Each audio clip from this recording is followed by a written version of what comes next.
नमस्कार दोस्तों। प्रभा साक्षी पॉडकास्ट में आपका स्वागत है। आपके लिए भारत और दुनिया की अनसुनी, अनकही कहानियां। आज हम बात करेंगे पुष्कर मेला 2025 की, जो न सिर्फ राजस्थान बल्कि पूरे भारत की लोक संस्कृति को वैश्विक मंच पर पेश करता है। पुष्कर मेला एक ऐसा आयोजन है जिसमें परंपरा, आस्था, रंग और संस्कृति सब कुछ एक साथ देखने को मिलता है। तो चलिए शुरू करते हैं आज के पॉडकास्ट को। लेकिन उससे पहले अगर आपने हमारे चैनल को सब्सक्राइब नहीं किया है, तो कर लीजिए ताकि आप ऐसे ही रोचक और जानकारीपूर्ण पॉडकास्ट सुन सकें। राजस्थान के अजमेर जिले में स्थित पुष्कर पवित्र झील और ब्रह्मा मंदिर के लिए प्रसिद्ध है, लेकिन हर साल कार्तिक पूर्णिमा के समय यहां लगने वाला मेला दुनिया भर के पर्यटकों और श्रद्धालुओं के लिए आकर्षण का केंद्र बन जाता है। पुष्कर मेले की शुरुआत सदियों पहले हुई थी, जब किसान और पशुपालक अपने ऊंट, घोड़े और अन्य पशुओं की खरीद फरोख्त के लिए यहां इकट्ठा होते थे। धीरे धीरे यह मेला सिर्फ व्यापार तक सीमित नहीं रहा, बल्कि एक भव्य सांस्कृतिक उत्सव का रूप ले चुका है। यहां लाखों श्रद्धालु पवित्र पुष्कर झील में स्नान करते हैं, जिसका धार्मिक महत्व बेहद गहरा है। कहा जाता है कि इस स्नान से पापों से मुक्ति मिलती है और जीवन में सुख शांति आती है। पुष्कर मेले की सबसे बड़ी खूबसूरती इसकी रंगीन, जीवंत लोक संस्कृति है। यहाँ का वातावरण एकदम अलग होता है। चारों तरफ रंग बिरंगे कपड़े पहने ग्रामीण, पारंपरिक गहनों से सजी महिलाएं और लोक कलाकारों की टोली। मेले में राजस्थानी घूमर, कालबेलिया, गेर जैसे लोक नृत्य प्रस्तुत किए जाते हैं, जिनकी धुन और ताल पर हर कोई झूम उठता है।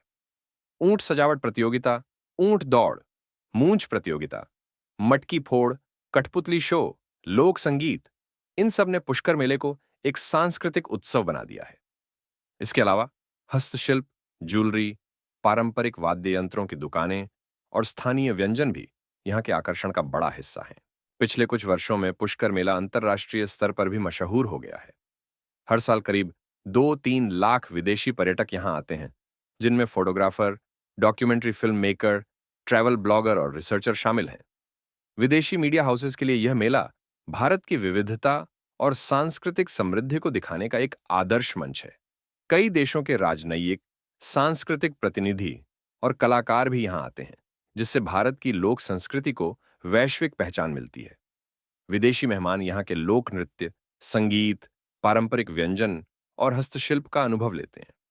कई तो भारत की लोक कला सीखने के लिए खास तौर पर आते हैं। भारत सरकार और राजस्थान पर्यटन विभाग ने पुष्कर मेले को अंतर्राष्ट्रीय स्तर पर प्रमोट करने के लिए कई पहल की है। Digital marketing, social media campaign, विदेशी पत्रकारों और ट्रैवल एजेंट्स को आमंत्रित करना, इंटरनेशनल फूड फेस्टिवल और सांस्कृतिक आदान प्रदान कार्यक्रम, इन सब का मकसद भारत की सॉफ्ट पावर को बढ़ाना और सांस्कृतिक कूटनीति को मजबूती देना है।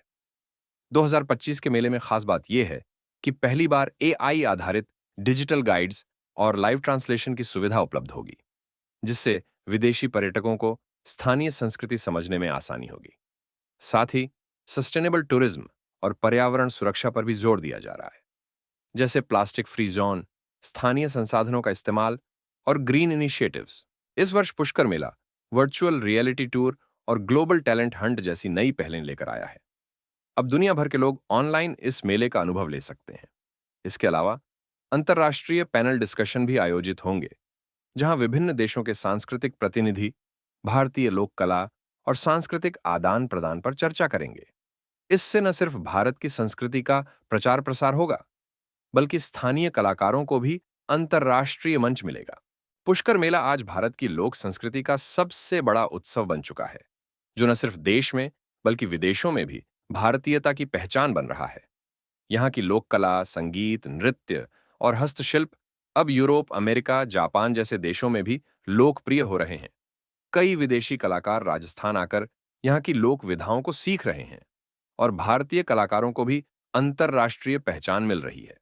इससे न सिर्फ सांस्कृतिक संवाद बढ़ रहा है, बल्कि स्थानीय कलाकारों की आमदनी और सम्मान भी बढ़ रहा है। तो दोस्तों, पुष्कर मेला सिर्फ एक मेला नहीं, बल्कि भारत की आत्मा है, जो अब दुनिया के दिल तक पहुंच रही है। अगर आपने कभी पुष्कर मेला का अनुभव किया है या भारतीय लोक संस्कृति के बारे में कोई दिलचस्प कहानी है, तो हमें जरूर लिखें। अपने विचार, सवाल या अनुभव कमेंट या ईमेल के जरिए भेजें। आज के एपिसोड में इतना ही। अगर आपको ये एपिसोड पसंद आया हो तो शेयर करें, सब्सक्राइब करें। ऐसे ही और महत्वपूर्ण विषयों पर पॉडकास्ट सुनने के लिए प्रभा साक्षी को फॉलो करें। मिलते हैं अगले एपिसोड में। तब तक के लिए नमस्कार।